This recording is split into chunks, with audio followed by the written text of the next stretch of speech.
Welcome back to Arise Xchange. As relations between the U.S. and Cuba thaw for the first time in 5 decades, there is a rush among travel companies to take Americans to the island. The Obama administration just approved a ferry service, and JetBlue announced it will offer a direct flight from New York to Cuba, the first major U.S. carrier to do so. Neil Bhatiya, policy associate at the Century Foundation, is here to tell us more about U.S.-Cuba trade and tourism. Neil, welcome back to Arise Xchange. We've talked about this before. It's good to be back. This ferry is going to be a 9-hour ferry. That's a long trip. It's a long trip, but it's certainly more efficient than taking an $800 charter flight from Miami. And that's what it costs right now because they're charter flights. Yeah. Who's going to be able to get on this ferry?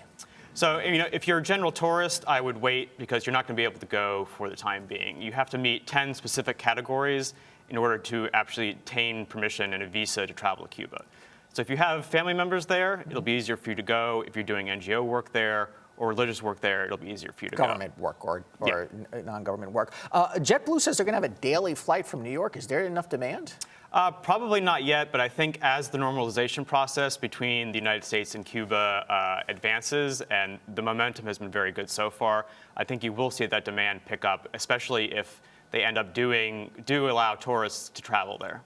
A lot has to still happen between the United States and Cuba to normalize relations. Cuba has to do a few things here. Do you think these travel companies are getting ahead of themselves a little bit, and there's a risk that this may not move as quickly as they hope?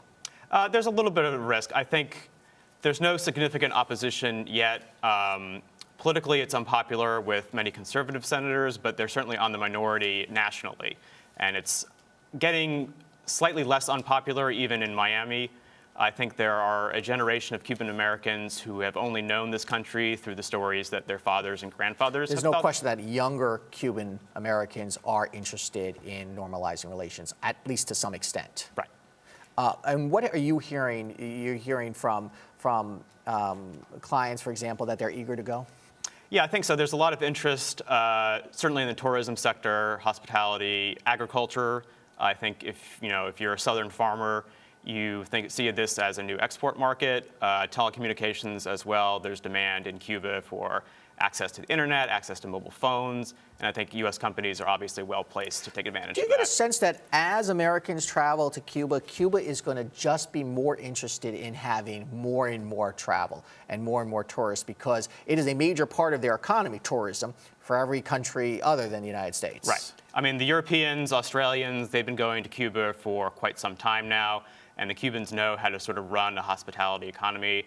And I think as they get more used to the way this process is unfolding, they will be more eager to see Americans on the island. Any idea of how much money this is going to pump into the Cuban economy? I think it's hard to put an exact dollar figure on it. Currently, the U.S. sends via remittances about $2 billion a year. And that's basically cash, right? Yeah, basically cash that Cuban Americans are sending. Yeah, to Cuban Americans to run businesses, to buy products. And as part of this process, the Obama administration has raised the cap, which you can send every quarter. So I think that's probably the most immediate effect.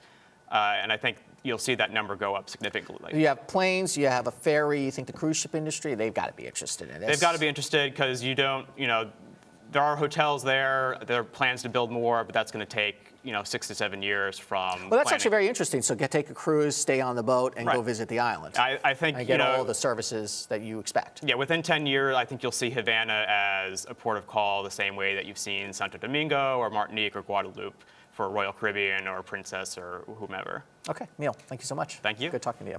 Time now for our business.